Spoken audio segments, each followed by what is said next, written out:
Turn on that radio and back here. The cops ain't likely to catch up with us, not tonight. So we can all be quiet and peaceable and listen to the music.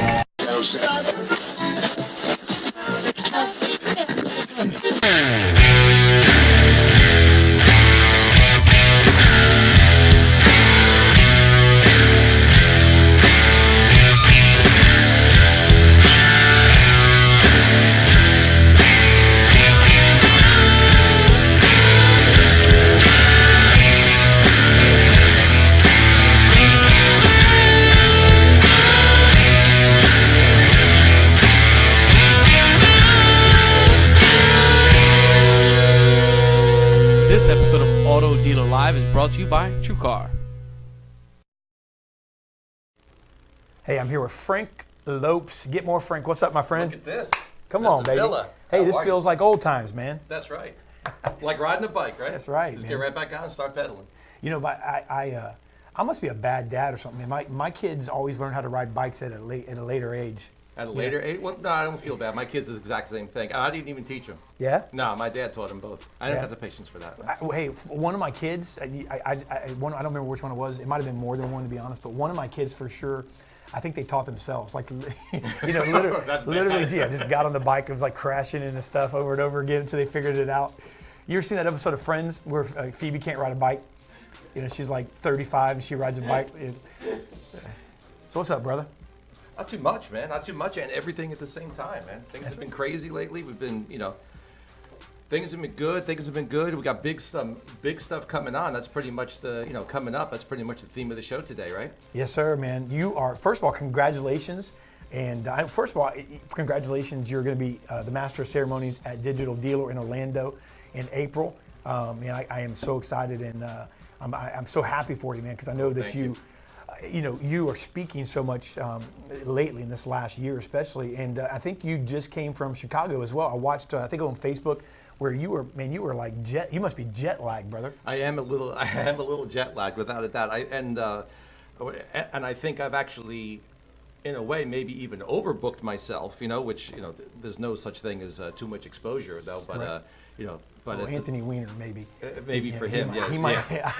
It goes in the name too. I mean, he kind of should have known that was coming. Yeah, you can't ask for like a better. I mean, like let's not talk about that. A But better perv name than Wiener. yeah, like if you're gonna do that, I mean, it's like I guess really. I guess he lived up to his name then. He Right? lived, yeah, or down. Or down. Yeah, right? I don't know. All depending. I don't know where that came from. But so- anyway, so you were saying there's no such thing as too much exposure. Too much. No such thing as too much exposure, and yeah, definitely. I mean, between just this past week, started out the week at Jim Ziegler's Internet Battle Plan. Fantastic event. Man. Was it? Oh my God! You spoke there. I spoke there. Yep.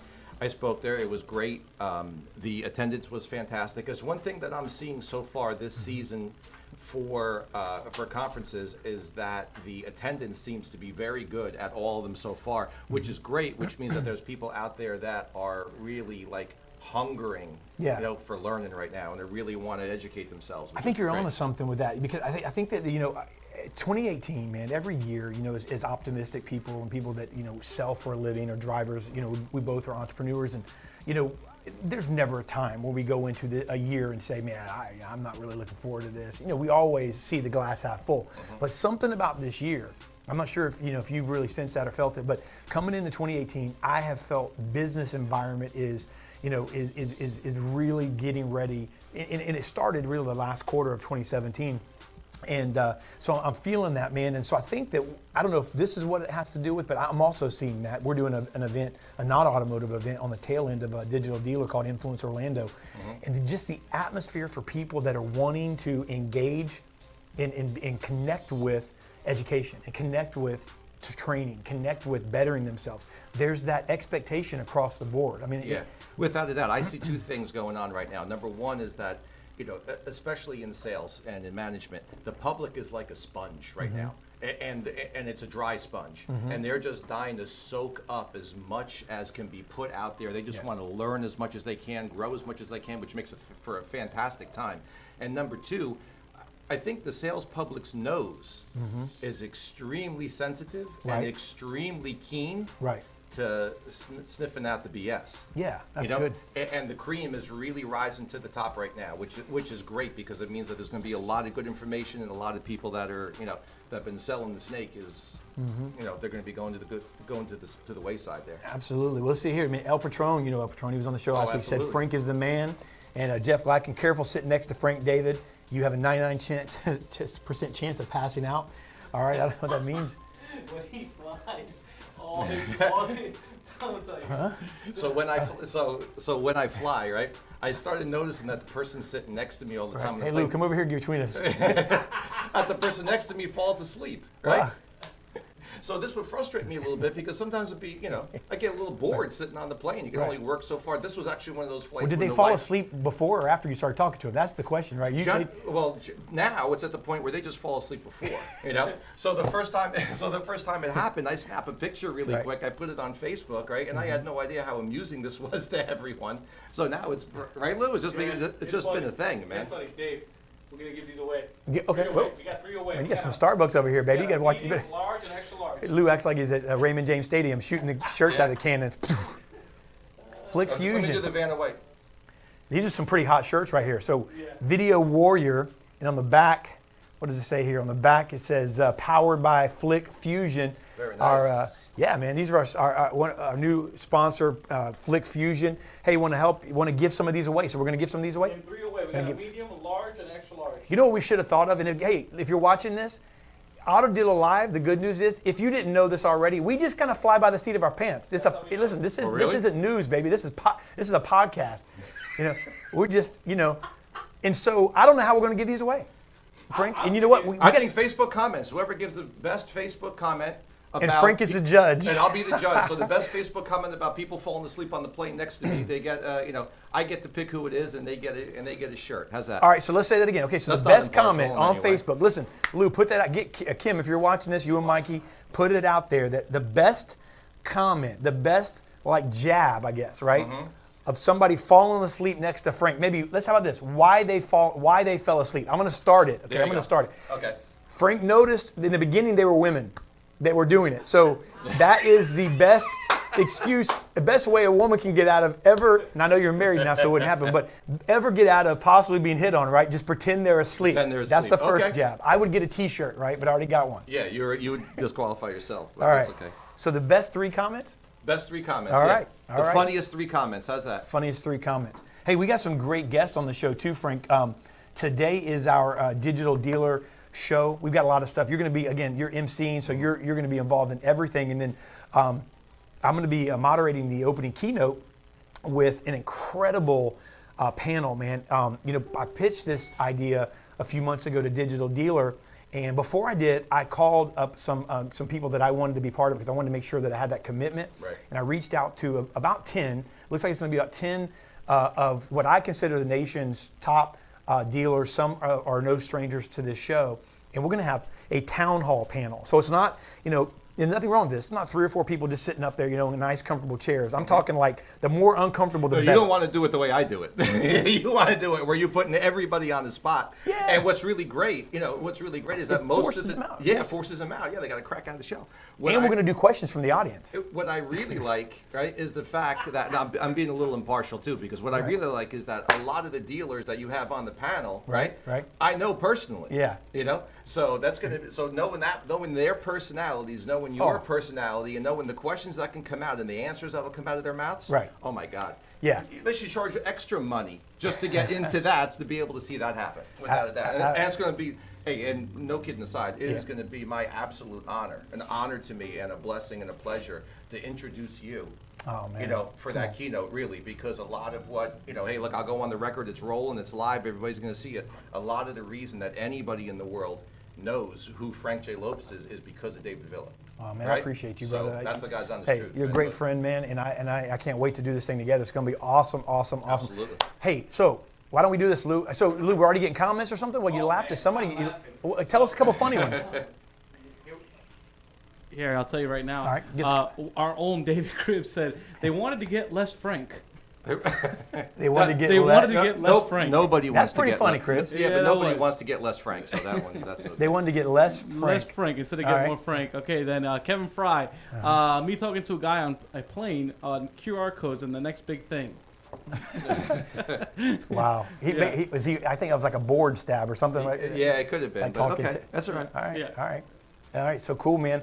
All right. So listen, Frank, we're gonna go to a quick break. All right, and we're gonna be right back. And when we do, we're gonna bring a few people on. Also, we're gonna open the phone lines up today. The numbers on the screen. Frank and I would love to just talk to you. This show is about the automotive business today. It's just about Digital Dealer. But I mean, listen, all of our friends, all of our automotive community has been or goes to, attends, or is thinking about attending Digital Dealer. Here's the other thing, and guess what? We don't know how we're going to give these away either, but we are giving 2 tickets away. Now, what's cool about this, we have 2 tickets to get into Digital Dealer. For free. For free. 100% for free. 100% for free, no strings attached. Now, Lou, so you're pointing to the other camera, aren't you? No, the screen. The top screen. Go ahead. You can see the code right there. The code. Well, I'm not there yet, man. Oh, I apologize. Let produce, baby. Produce. Let me produce. Let me and Frank host. You host. So Frank, we don't know what we're doing.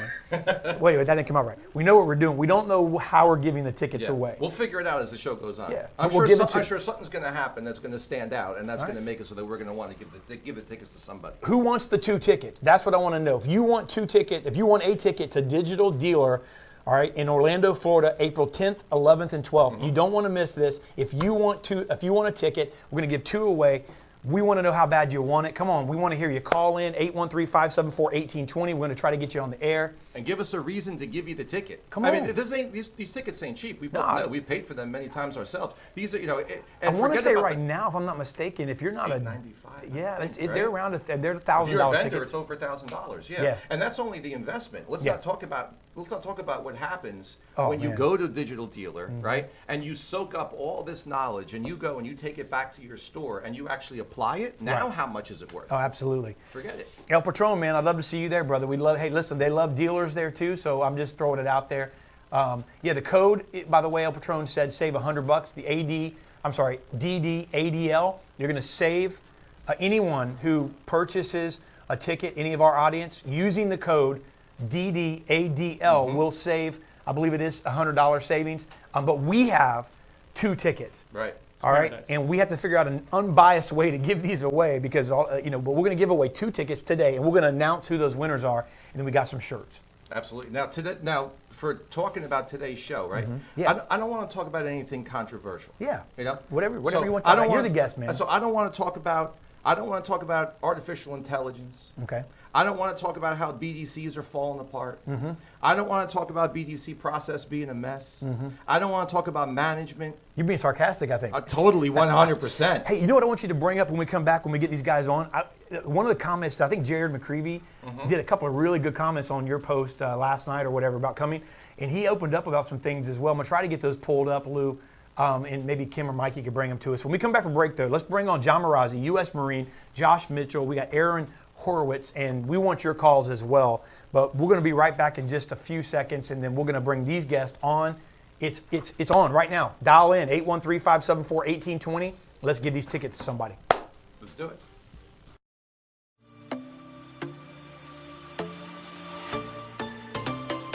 Hey guys, Dave Villa here. I wanted to share with you an amazing, exciting event we have coming up at IPD, our Internet and BDC Boot Camp. This will be a live stream training event on February 23rd. The goal of this boot camp is to prepare you, as well as the members of your BDC, for success. We will be going over in detail the tools of the trade, as well as the science behind setting successful appointments that stick. In this day and age, you and I both know that the hottest leads are coming in through the internet. It's the only way to go. Therefore, it's absolutely essential that your BDC is prepared and effective. We have some great presenters lined up to ensure that this will be a powerful and engaging live stream event, again on Friday, February 23rd. For more information, go to the link provided or call us at 813-463-4019. See you there.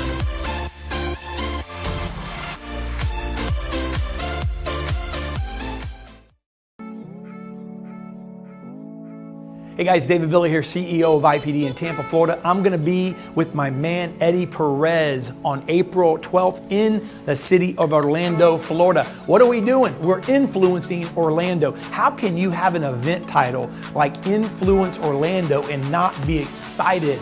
Look, I'm not talking about a suburb or a little sliver of the city. I'm talking about influencing the entire city of Orlando. April 12th at the Orlando Museum of Art. Listen, you got to be there. I'm going to see you then. We're all the millennials. We're all the influencers. I'll see you there, April 12th.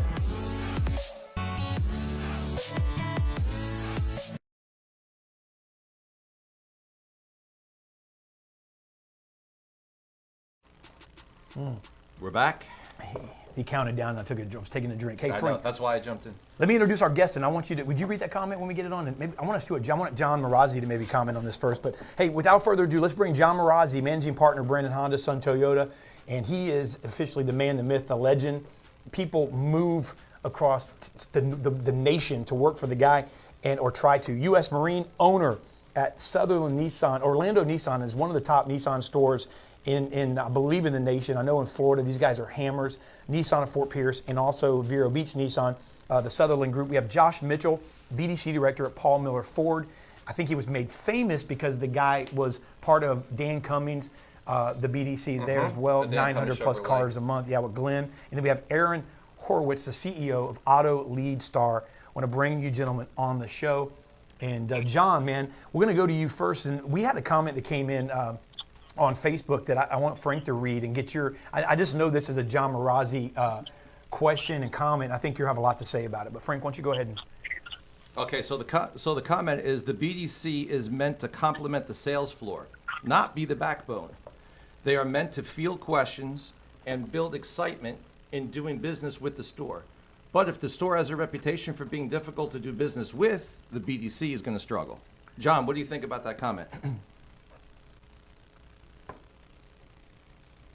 Hey, John, are you on? Did we lose John? Okay, so let me ask you this, Josh. Going to you, maybe we can get John back here, but going to you, Josh. Did you hear that question by chance, or do we need to read it again? Say it one more time, Frank. Okay. Yeah. All right, so. And Josh ain't paying attention. Okay. I don't have to say nothing. Josh already hears the little silence and knows what that means.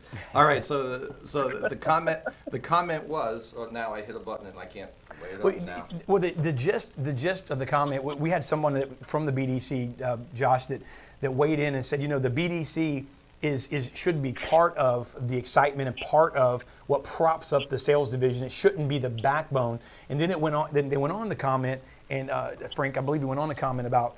Yes. So he says, yes, the BDC is meant to complement the sales floor, not be the backbone. They are meant to field questions and build excitement in doing business with the store. But if the store has a reputation for being difficult to do business with, the BDC will always struggle. Oh,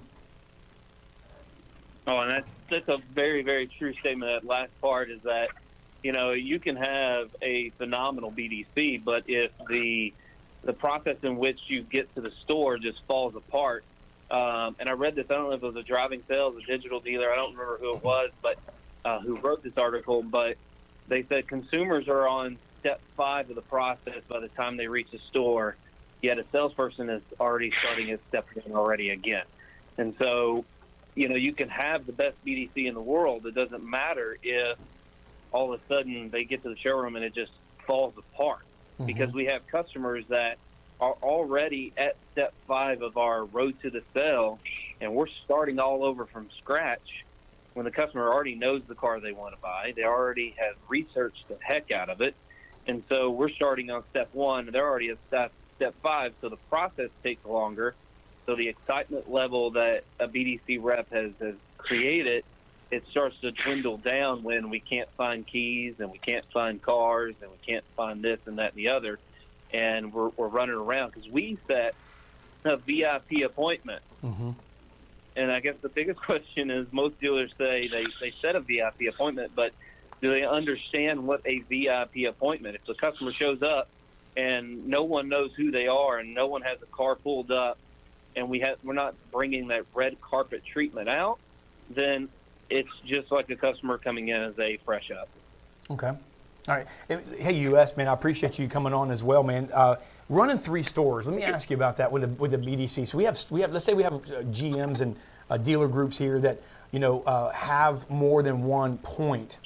Do you have a strategy when it comes to setting up a BDC or internet department in general? Any type of when you have that, I guess your stores are somewhat close to one another to a degree. Is there a different strategy when it comes to setting up that department for you? I mean, is there somebody that maybe does handle spillover business, or do you actually run that as three separate complete entities when it comes to that department?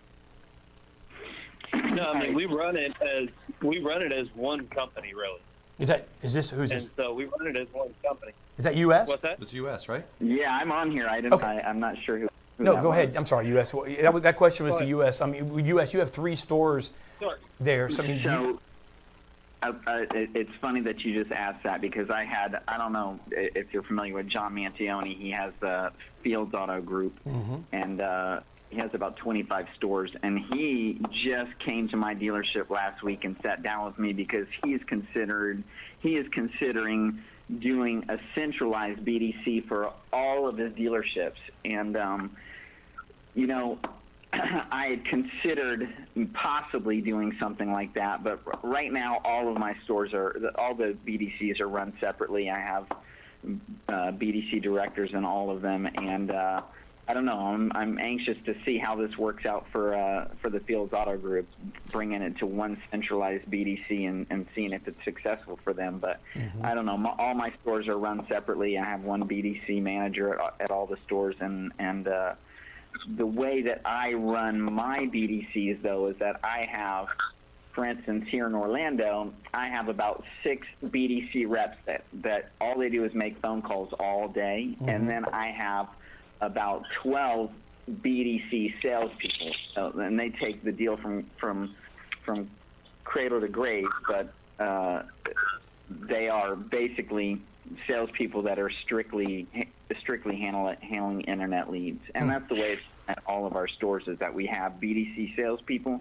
and then we have BDC reps that all they do is constantly make phone calls all day. That's one of the things. That's pretty sure. I like that. I like that's good. that. That's one of the things that I love about BDC, right? Is that there is no 100% set model on how it should work. The only thing that determines whether it works or not is if it actually sells cars or not.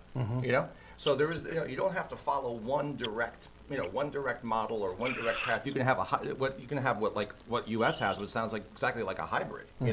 But if it sells cars and if it works well for the customers, then you go with it. And something that's interesting in US, I know that he operates as an entrepreneur, not just a car guy, but he thinks entrepreneurially. And it's interesting, Josh, and we'll go to Aaron in a second as well. And I don't think we got John back on, but Lou, let me know if John jumps back on. Going back to Josh for a second, you heard what US is doing there, and we'll switch some topics in and out as well. But staying on that line of BDC, I think Frank's right. It do something, but also I think that doing something, just something, is not good enough. I think that what I hear US doing is, look, I'm sitting down and I'm interviewing somebody that has and I'm talking to somebody and I'm picking people's brain and I'm trying to figure out. And I think there's wisdom in finding out what works for you as well, Josh. I mean, I know that you, how did you guys do it how did you do it at Dan Cummings, and how are you taking that to your new store? And then I know you do a lot of training, but maybe talk about what you see across the nation when it comes to what's important about deciding the method and the way that a dealership needs to go about this. Because the reality is, it needs to happen. You have this, but it doesn't seem like from even the OEM level that a lot of people really know how to do it. They just know it needs to be done because they look at their reports and they see, through their, OEM reports that people are coming to dealerships through the internet, and we're missing opportunity that are going to other makes. And so we need to fix this problem, but I don't know if they necessarily know how to fix it, Josh. Do they? I don't think so. I think that, a lot of dealerships try to, look at other dealerships, and usually they try to go across the country because they see like a Dan Cummins being very successful in a small town. They see a Gallatin Ford be successful in LA, and they try to pick those things instead of looking at their own backyard and how they can create an environment and how they can create a department that fits their customers' needs. It's hard to get somebody from, Chicago inside of a dealership in Kentucky because it's operating in a different way. Like, I think we try to pigeonhole ourselves, and business is always just business. Well, how you do business in Kentucky versus how you do business in Orange County is totally different. And what you can say to customers, you can't say to customers. And when you're building a BDC, I think you have to look at what are the most important things and think about it as a consumer, not as a dealer. Look at it as a consumer. What are the most important things and where are we failing? Right. You can typically look at your reviews. You can typically look at, hell, just ask your customers when you started this process to get to the dealership, how was it? How would you want it better? Like, just ask the questions, and you will find out what your pain points, and when you're looking to develop that BDC, you'll be able to set it up the correct way. But the biggest problems that BDCs have when you're in that beginning stage is the complete buy-in from the top down. That's because good. If you don't have that, you might as well just shut the doors before you even start it. Because if you're going to have a constant battle that is created usually by the sales managers and upper management, that it's sales against BDC or BDC against sales, you run into so many issues that you end up doing more damage than just never starting a BDC at all. Right. And so you have to look at everything on that part. Hey, I'd like to ask you, and both Josh. We know that buy-in is so important, right? Just like Josh just said, if you don't have the buy-in, you may as well just quit. Like, it's over. Just sell the store and move on, right? What do you think are the key elements? What's the most important thing, even, just to make sure that you get that buy-in between the guys on the floor, the guys on the tower, and the guys back in the BDC? We know that buy-in is so important, right? That's good. So I'll tell you, that's one of the reasons why I have BDC sales reps that only handle the leads through my BDC department. I want the customer to be able to come in and actually meet the person that they work to deal with over the internet. So I believe that there's a lot of value in them having a contact person here when they walk in, and they can shake the hand of the person that they were on the, that they work to deal with on the internet, rather than like having a centralized BDC department where the customer just shows up and they're there to meet the managers. So that's why I have like 12 salespeople that handle specifically the BDC leads. Right. So. Yeah. Yeah, absolutely. And so let's go to Aaron. Aaron, I appreciate you joining us as well, man. I want you to be able to weigh in on anything you've heard. We're going to shift gears here a little bit because we're going to be talking about Well, I'll say. Yeah. Go ahead, man. Well, I was just going to say on the BDC topic, one of the things that we make software that helps do conversion optimization on the site, among other things. But we were noticing that we were getting basically inbound inquiries from the BDC when we'd send in leads. Is there more information that we could pass through? So I actually sent engineers from our team to sit in BDCs across the country for, days and in some cases multiple days, and basically just watch them, sit with them, look at the leads. And one of the things that we found is that in the cases where we could send in information into the CRM or give a link to an external document that would just, web page that would show them, what did the shopper actually look at page by page on the site? What ad campaigns potentially did they come in from? What offer did they fill out on the site? So did they touch a trade-in offer and then actually try to schedule something? Giving that extra information to the BDC reps in a really easily accessible format, it seemed at least what we heard feedback from the BDC managers was that the calls were more rich and there was more of a concierge economy feel to the conversations with the customers. And I just think that that's an area that can be really enhanced. If you look at some of the best marketing practices outside of automotive, the reps are getting tremendous amount of information on a heads-up screen really quickly. So when they make those calls, if they're savvy reps, they have really meaningful conversations on the phone that is, again, as I think US or John was saying, is a couple steps ahead of maybe where they would have been beforehand. Yeah. Sounds like Aaron has taken the old adage of read the lead to a whole nother level, right? I didn't want to mention artificial intelligence because I think Frank was like, "Don't mention that word." So, you know. That was totally sarcastic. You know that. Well, and I got a question too. I mean, of course. going off of that too, looking at talking to dealerships that ask questions or need help on BDC. I mean, I had a conversation just a couple weeks ago with a very successful general manager, and mentioned, and I had a week before I had another conversation where they just came up in just different conversation, but this topic came up, and one mentioned to me, I think the quote was US, I have like 800-900 leads that I'm paying for that I'm not really effectively calling.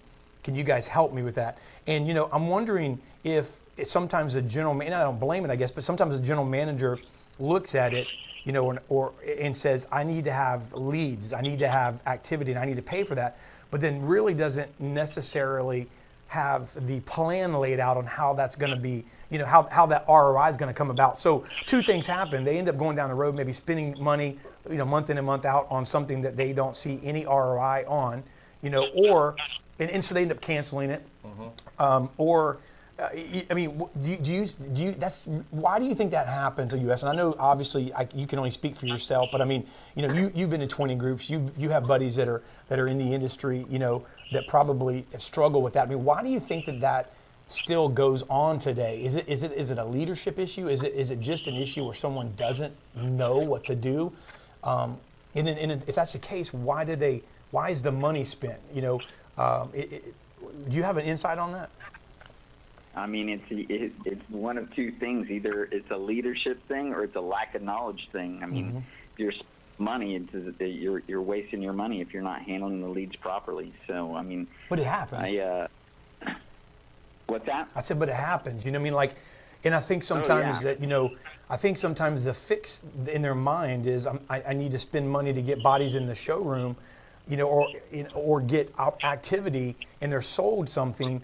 But the reality is it may get, I guess the reality is the process is not set up. But then a lot of times when you approach somebody or a dealership about training on that level, I'm not really sure if that's something that comes to the forefront of someone's mind. Like, I don't need training, I just need more marketing. And I'm a marketing company, and we're a training company. But I mean, I see both sides. But I mean, why do you think the training side? And again, I know I'm not speaking for you. I know you're different. You're in the top 10%. You think differently. John Marazzi, you guys think differently. This panel we're going to have at Digital Dealer, they think differently. That's why they're there. But I mean, you have a group of dealerships that make plenty of money, but they look at it and it's like training, no. Marketing, yes. But the marketing gets canceled because there's no training or process in place. I mean, maybe share some insight on. I don't know if you've thought about that over the years of you being in the car business, but. I mean, training is one of the most important things. I mean, I have sales meetings every morning here when my salespeople get to work, and I have two closers, and the two closers hold training, whether it's phone training, whether it's Foursquare training, whether it's product knowledge training. I mean, if you're not training your salespeople, you're never going to be in top 10. I get it. So, I mean, I agree. We're He's constantly right. training here. Hey, Frank, let's shift gears for a second. One of the other things that one of the big topics right now, and then is how do I find, how do I keep, how do I locate, how do I attract good talent into this industry, talent that can bring real change into this industry. And we've got some guys that are change makers on the panel or on the show today. And Josh, looking at that, man, how does somebody go about finding good talent? I mean, is it start with culture? Does it start with pay plan? Does it start with vision? I mean, what do you think the first thing that a dealer really, if they really want to find good talent, and bring in, which I think necessary for change, where does that start in your opinion? If you were a general manager or you were an owner, where does that start? Culture. Culture. And we've talked about this a lot in the past I guess, year and a half, 2 years, about, the work schedule and how we pay our people and how, it's the bell to bell. Like that piece has to change in certain aspects to get those people, that college student that's just getting out of college, freshly out, and if you want to use the dirty word millennial, you can use that word if you want, but it's one of those things where, we don't, as a person, an employee, we don't have to do any of this stuff anymore. Like you can go work anywhere and make a good living for the most part. And so the car business has done, when we're talking about recruiting, we throw out, the six figures, make $100,000. But we forget about putting that you have to, work bell to bell, work in the rain, snow, sleet, 110 degrees, full handles, stock in cars, do lot parties. I mean, they never throw any of that stuff out there because in reality, it's not that appealing. Josh, you're trying to say we try to sell the industry in a way by not saying those type of things? Yeah, we try to sell we sell that you can make all kinds of money, but the reality is the average car salesperson makes $40,000 a year. So that piece is broken. Like you're selling this idea that you can make a ton of money, and the reality is yes, you can, but when you're looking at margins of what we're making on car deals now, that's slowly but surely dwindling down, and yet the pay isn't going anywhere. I mean, you have some attractive pay plans out there, but you have to start looking at the pay plan and the hours and finding out what's important to the people that you're looking to hire, because money isn't everything. And we have, as the car business, has said, money. We just throw out spiff. When we need to motivate our people, we throw out money. Well, that doesn't necessarily get everyone motivated. And so I think we really need to look at the time, the hours, and start looking at a balance of life and work in order for these people to be appealing to some people. It's good. That's good. Yeah, that's good. Hey, Dave, we got an agenda, so you know what I want to do? I want to kick it to US, kick it to Josh, and kick it to Aaron.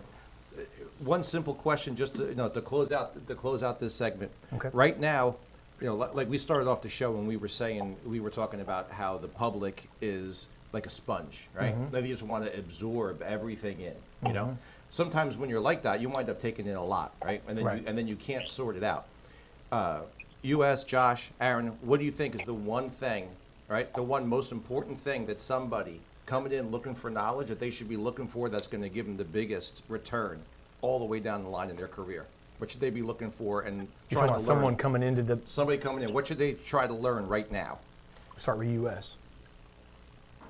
Well, I mean, I feel like everything's leaning towards the internet now. So I mean, you got to be knowledgeable of the internet and know how to handle customer needs. What I want to back up real quick and talk about something you were talking about previously, as far as hiring good talent. If you don't mind me, telling you guys a little bit about what we do here. I have a reputation in the business that I like to promote from within. So I almost every manager that's on the floor in my dealership was once a salesperson, and that's one of the things that I'm pretty proud of. I have a partner in my store in Vero Beach. He started out washing cars for me 17 years ago from Cuba, couldn't even speak English, and now he's part owner of a dealership. And so once you get a reputation that you like to hire, like to promote from within. And another thing is I like to pay people really, really good. I find the best people that I can and pay them more than they're going to make anywhere else. So that's one thing. And once you get a reputation of doing that, if I have a spot open in my dealership, if I don't have a qualified person to promote from within, I don't have any problem getting somebody from another dealership. I have lines of people waiting to work here. So that's good. That's good. You know. And you know what? That's leadership. And I subscribe to that as well, and I can relate to that. I like it, and I think that I think that's the answer. US, in sales, when I first got into into business, watched like my father in his business. I learned early on what not to do by seeing things that were mistakes. But I saw some of the most talented individuals that got to a place where they made enough money, but there was what was next, you know, and What else was they were there? capped, and they were capped in their power. They were capped in their vision, you know. And so what did they do? They left and they went out and tried to start their own thing. Some of them, most of them, a lot of them failed miserably because it wasn't ever really meant to be that way, you know. But I didn't realize until later on that it was really me and it was my leadership cap. And so I admire that. I subscribe to that. And I think that once you do that, there's room. That's how you grow. I mean, you know, that's how you really grow. And that's why your store is what it is, your stores or what they are. So my hat's off to you, man. That's leadership. And it takes, you know, somebody that's listening today, I think they need to grab that and really, especially any upper managers and owners need to really look at that. I often say it this way, somebody can't push you out, they can only push you up. You know, I want somebody around me that's better at me than everything except for leadership. The only thing I got to be better at is leadership. I can have better salespeople around me. Let them try. You know, I can have better, but as long as I can just continue to lift the lid on leadership. So I love that, man. That fires me up to hear you say that, and great job on that, man. Well, that, Awesome. Aaron, what do you think, man? What do you think is the one thing that if you're coming into the business right now, what do you think you got to learn and you got to master before you can move on to anything else? Yeah, I mean, I'll also say on the culture side, I think it's great people want to work with great people, both up, down, and parallel. So it sounds like that's a common thread running through this. In terms of coming to the business, I mean, I approach it from a bit of a different angle because we're a software company, meaning most of the people that we have on our team are, let's say the majority are coming from the computer science, math algorithm side, and then we have more folks who are also in the market. But what I'd say is that it just seems to me that the people who I meet, no matter what they're doing, be it they customer facing or be they looking to come up as an engineer, whatever it is, understanding like basic statistics and math, which is something that I personally would will run from as fast as I can because I was more of a liberal arts that orientation, people to people person type. But the math and science background and being able to really look at numbers and understand what they mean, and then being able to translate for customers in a sophisticated, interesting way what the numbers mean, and then have intelligent conversations with very intelligent people. Meaning when our folks are talking to folks in dealerships, they all look at numbers. They look at numbers all day long. People in dealerships live numbers, breathe numbers. They understand numbers. And so when I'm working with someone who really can handle numbers, even if their job is not to deal with numbers and understands like some of the more advanced concepts and statistics and whatnot, it just creates a much more interesting conversation with clients and in the industry. And I just think having that background, no matter what you're doing, is fantastic. And the world we're going into is a world of code where software is eating up the world, and just knowing numbers and understanding some basic maths and whatnot basically gives you the flexibility to do different types of things that you never would be able to do without that. Thank you. That's good. That's a really good point. Absolutely. It's a numbers game, that's for sure. And numbers don't lie. Josh Mitchell, why don't you close us out, man? Give us the one thing. The one thing, you were giving somebody advice that they had talent, they had skills, they could do a number of things. They're coming into this industry. What's the one thing that they need? What's the one thing you would advise them? Well, first off, master the meet and greet and needs analysis. Master those two things and stay stupid about everything else. I tell this when I'm training new sales guys that, my best advice to you is to stay stupid.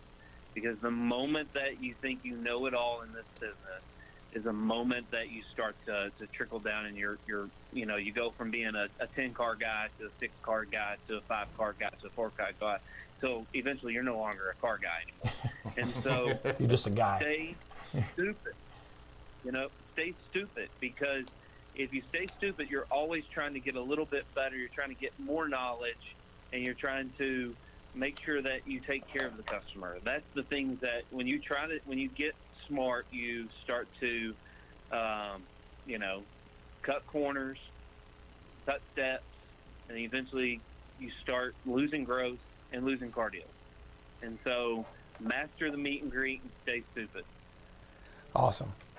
Gentlemen, thank you so much. And I know John had to jump off, and so thank you so much for filling in a little more time than normally would. We like to have 4 people on so that we could have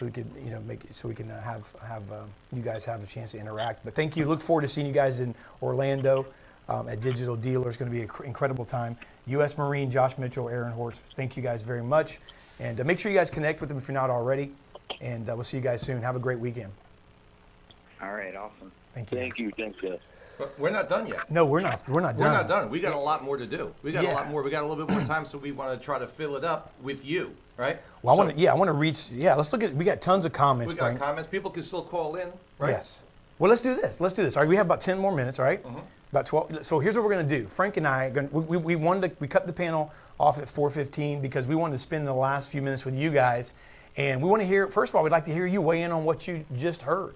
You know, you want to talk about BDC, you want to talk about marketing, you want to talk about culture, you want to talk about what advice you would give somebody. Maybe someone gave you some good advice in the car business. Talk about your dog. You want to talk about your dog. I don't care.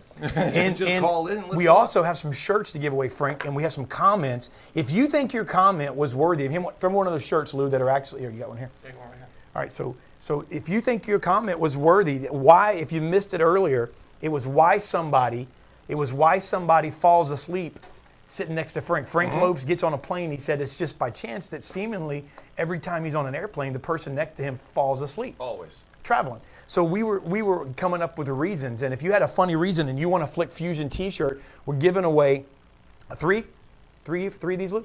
3 shirts. And so if you think your comment was worthy of a shirt, why don't you call in?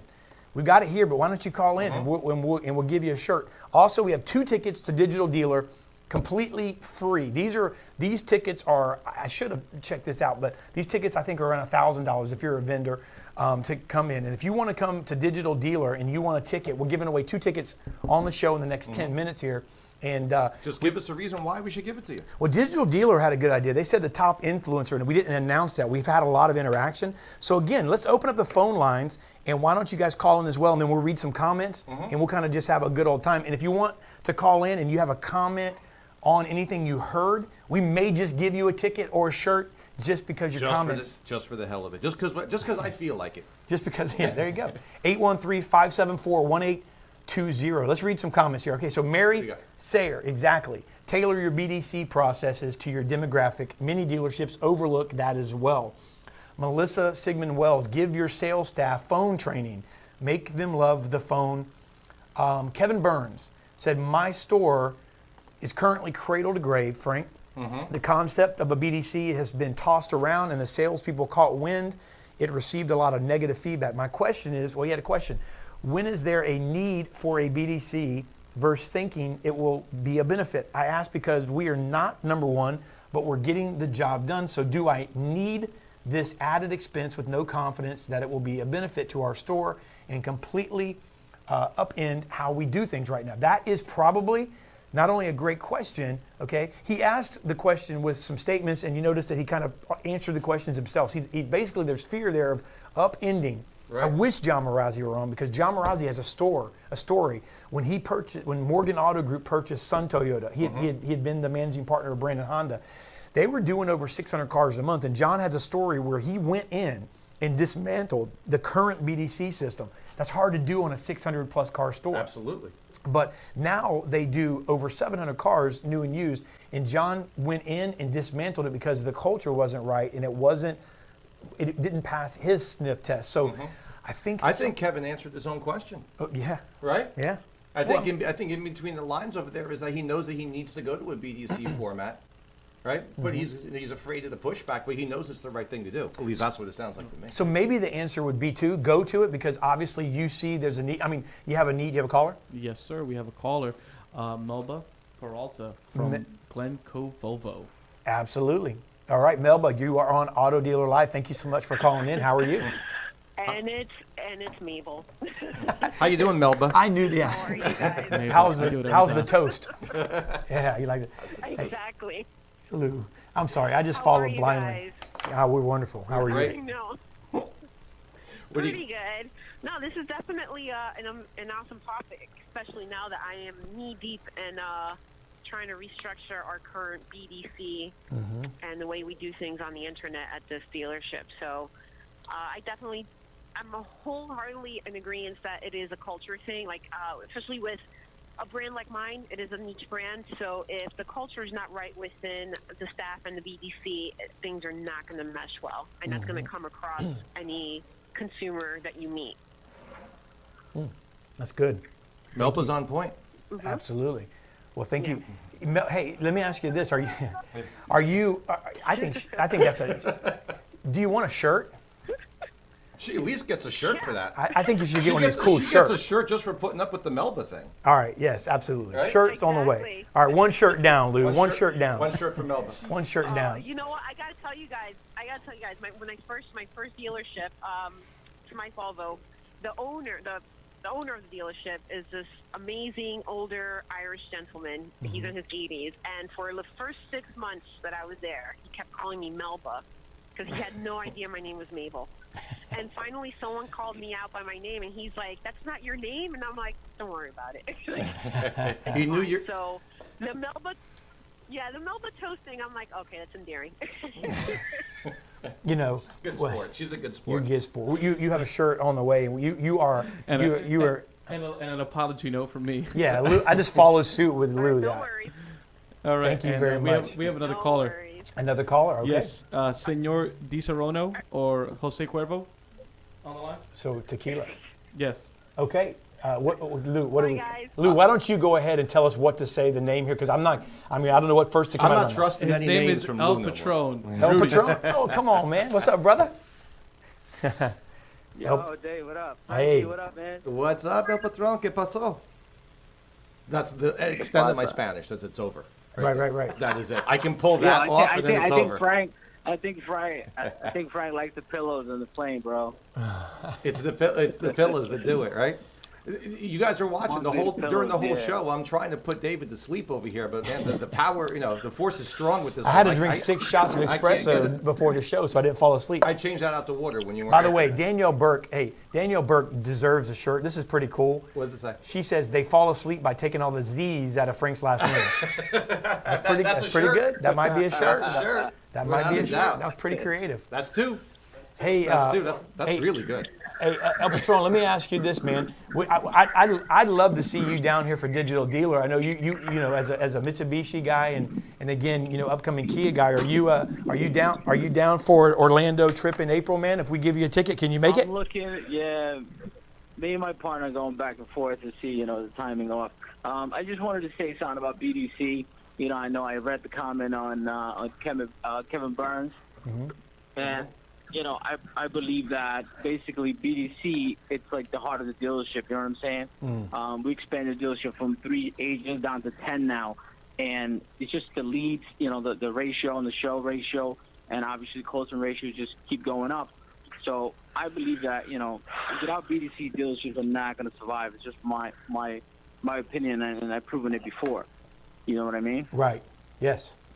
Absolutely. Okay. Love it. So. I can't see dealerships not having the BDC departments at all. Expect to sell cars. That's a good point. Yeah, but I mean, yeah, and I don't think anybody, anybody that I've seen on comments are not really saying that anymore. I think that where the comments, Frank, when a couple years ago, when a lot of times when like Alan Ram and different ones would come on, and it was like the argument of the BDC versus not. That's kind of gone away. It's almost like it's moved, to the point where, yeah, BDC, but what does it look like? And then how do I do it? Now it's almost to the point where somebody would, I don't know how many people would say, I don't need one, right. But it's like, how do I do it? And because I appreciate right. the gentleman that was it Frank or whatever that said that, because that's really kind of like, I mean, that's pretty straightforward. He's sitting there, he's saying, I have a fear. What do I do here? I think that's, look, it's just like anything else. When you should do something, but it takes, and then you're busy doing.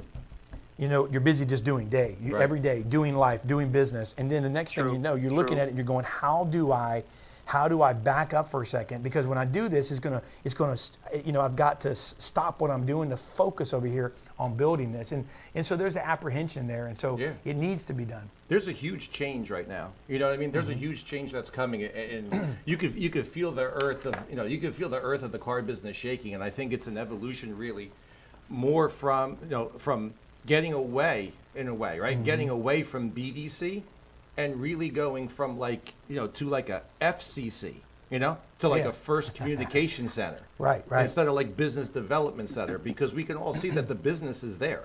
Yeah. It's not really a point of developing. Developing is like if it doesn't exist. Yeah. Yeah. This is like the people are filling out leads. The people are calling up on the phone. So It's I think funny we got to because- get away from that mentality. Well, We got to get more towards that FCC mentality. FCC. Not You too gotta be bad, careful right with on the FCC. spot, right? You got to be careful, like FCC. Somebody, get all compliant. I'll make up a new one. All Hey, right. El Patron, thank you very much for calling in, my friend. And listen, we'd love to see you down here in Tampa. We got to, so let us know. Let us know if you can come, man. Or down in Orlando. I'm sorry, Orlando. I in April. might go to Orlando in April. Okay. All Might right. be in Orlando. All right, sir.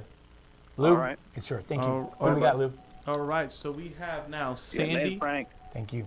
Okay, see you later, man. We have Sandy Sanino. Sandy Zanino. Zanino. Hello, is this Sandy?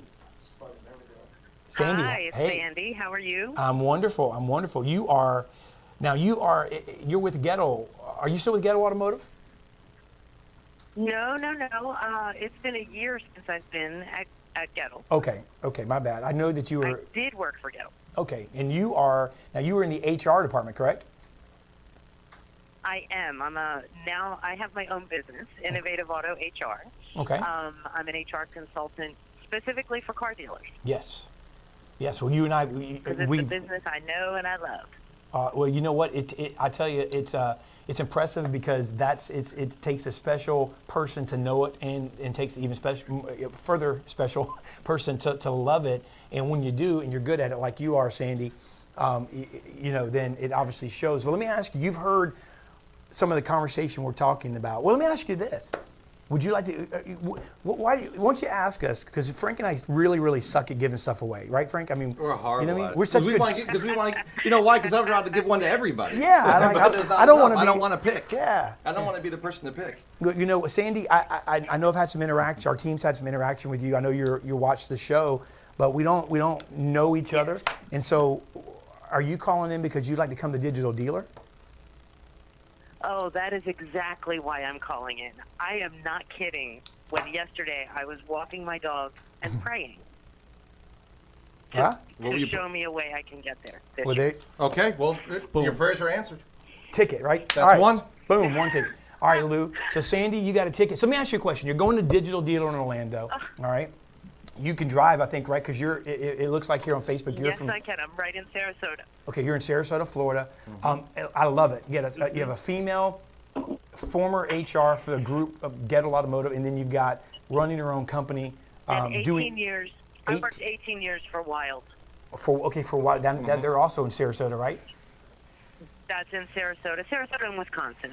Okay. And so automotive, HR, and then you now have a passion for helping dealerships, I'm imagining, get better at HR practices. Is that correct? Or Yeah. I have found a lot of solutions and process-based ways for dealers to lower their exposures to penalties and fines. And it's that simple. okay. I'm not going to go into all the different ways, but it's not rocket science. It's about process. It's about educated process. All right, awesome. Well, you got a ticket. So we'll get you the information. I appreciate you calling in, and thank you so much. And we'll see you in Orlando. Thank you so much. All right. All right, thank you. All right. So Lou, we'll take one or two more callers. So we got somebody else. Yes, sir. We have Tony D on the line. Tony D. What's up, Tony? And now for something completely different. Uh-oh. Actually, I wanted to call and say I really wish I would have known y'all would have been together. I would have loved to have been right in that middle slot with you two today. We got to come up with a way to do that. That would have been the guy that would fall asleep right there, Frank. He would have been in the middle. He would have fallen asleep. That's right. Hey, so Tony, you were here in Clearwater? No, if I was, I'm in Austin. Oh, I didn't know if you were in town. Yeah, man. Heck yeah, we'd love to. Are you going to be in Orlando? Because if Frank's going to be there, I'm going to be there. Listen, we're going to do something special in Orlando in between these sessions, right? We got to do something. Mm-hmm. Yeah, we'd have some fun doing that. I'll be coming out of Chicago that week, so I look forward to being down at Digital Dealer. I love the conversation y'all are having about BDC. What do you guys think? Are you doing any type of profiling, psychological profiling testing, and finding different types of personalities work best for a BDC versus sales? We've been doing it in sales and in F&I, and kind of developed some patterns. Has anybody gotten into that on the BDC side? Probably not. We do it for sales, mostly for just straight sales with some profiling. But I tell you what, if you can crack that code, I'm sure that would be something. Because look, me and Frank and I were just talking, Tony. It's no longer do I need it versus do I not. Mm-hmm. It's I need it. You need it. How do I do it? How bad do I need it to disrupt? And the word disrupt comes to my mind. I have to disrupt the flow, right? And that's really why I was looking forward to having John on today as well, because John's I admire the heck out of him because he came in and disrupted Sun Toyota's process early on, and man, it was like trimming a freaking bush back in your yard. Like all of a sudden it looks like crap for a couple weeks, and all of a sudden it's and like then it grows boom. back up again. Yeah, it's like pruning, I guess. So no, man, that'd be incredible if somebody came up with that, Tony. Well, maybe I'll contact you offline. I got some stuff, and you know some people, and I know some people. Maybe we can drill down on the right type of people to be in that position that excel at it. Love it. And that can move forward with it. Love it. There's a lot of seats on the bus, man. If they're not in the right seat, let's find them a better seat. Mm-hmm. There's two topics I should not talk about: HR, all right, and personalities. Right. There is nobody more HR, uncompliant, inefficient than me, Yeah. And probably nobody with a bigger All personality right, well, I problem. look forward to seeing you guys at Digital Dealer. I got to go. Okay. Have a great show. See Hey, you. thanks, Tony. See you later, Tony. All right, Lou, do we have anybody else? No, we're done. We're good to go. All right, so we're going to good to get, go. so let's just pick some comments, Frank, offline. We got one ticket I left. know. We got one ticket suck left. at But this you know what? I have been reading the I'm comments. going to take, I did this a couple times over at the Digital Dealer Workshop. I took the power of the mic because, Right. The one who holds the mic is the one who holds the power in Sure, this type of situation, right? And, I'm kind of feeling Danielle Burke That'd with be the awesome. Z comment. That'd be awesome. I don't think that's worth a shirt. I think that's worth a ticket. Yeah, it is. What do you think? And since we I'd kind love of to. have these tickets, Yeah, absolutely. I think if she wants to come, I think we should give her a ticket. Is Danielle Burke listening? If you're still listening and you'd like to go to Digital Dealer, Call in. then call in and reach out. What's up, Emily Bauer? Mike Phillips, I'm waiting to see if the Sandman knocks David Villa out snoring. We're going to have to get some tea. El Patron, I want to sponsor your show, David. He was on. He didn't say that when he was on the phone. What were you What's that? I thought you were trying to. What were you doing? No. You were trying to put me to sleep. No, I I'm, see. I'm saying the time. Watch Jason. the time. Oh, time. Okay. Yeah, we're done. We're all short right. on time. You guys keep going. No, we're done. We're We're done? You guys sure? I think that's how we end the show. We're done. All right, we're done. Hey, we'll see you guys next week. Thanks for hanging out with us. And hey, I guess we have to announce who we're going to give that. We're going to give it to Danielle Burke. Give it to All Danielle right, so Burke, get right? Danielle to call in, Lou. And Find out everybody, hey, don't forget the code, right? Let's read the code again. The Yes. code again to You get got another something to pop up $100 with? off. Because this is really a deal. Seriously, Yeah. you're going to get $100 off Yep. the early bird special that's only in effect just for a couple more days. Yeah. You know? So Yep. it ain't going to get any cheaper than this. You know, so this is the perfect time to go to your dealer, go to your general manager, whoever your decision maker is, and sell them on the fact. Now you got the value and you got the price behind it, right? Absolutely. So this is just going to knock the objections down. And also, I've been telling a lot of people this. I feel very strongly about it. If your dealer or your general manager won't pay for it, pay for it yourself. Really. Yeah. Especially now that you're looking at it, and it's a total of $400 off. It ain't going to get any cheaper. You know, if they won't pay, if they're going to be a tightwad about it or something, pay for yourself. The knowledge that you get in reality, It really is. The knowledge that you get stays with you. You know, you're going to have that for the rest of your life. So I the agree. ROI on that is, you're not going to get better ROI. Digital Dealer it's an event that we don't miss here, and we go to it. And I'm going to tell you something. It definitely has. In 2014 was the first time we had gone. and we've been ever since to spring and fall, and it's incredible. And I don't talk about other conferences and things like that. You know, I mean, it really is something that is, to me, it's my wheelhouse, and I get the most out of that. So, and the speakers this time are, you know, I've a little privy now, like inside information, right? Sure. So I'm going to use the speakers that have been selected so far, and the ones that haven't been announced yet. I mean. The power and the stuff that we're going to be able to learn and just going to be able to just soak out of them is going to be fantastic. The vendor list, lots of new vendors this year, right? Absolutely. Which is going to be fantastic. New blood, new breath, new ideas, right? Yeah, Not the looking at DNA, the company that owns Digital Dealer now, there's a DNA that's kind of, their DNA is all over that. They're conference pros as well, so they're doing a lot of great things. Yeah, definitely going to be a good time, and definitely going to be worth anybody's investment in going.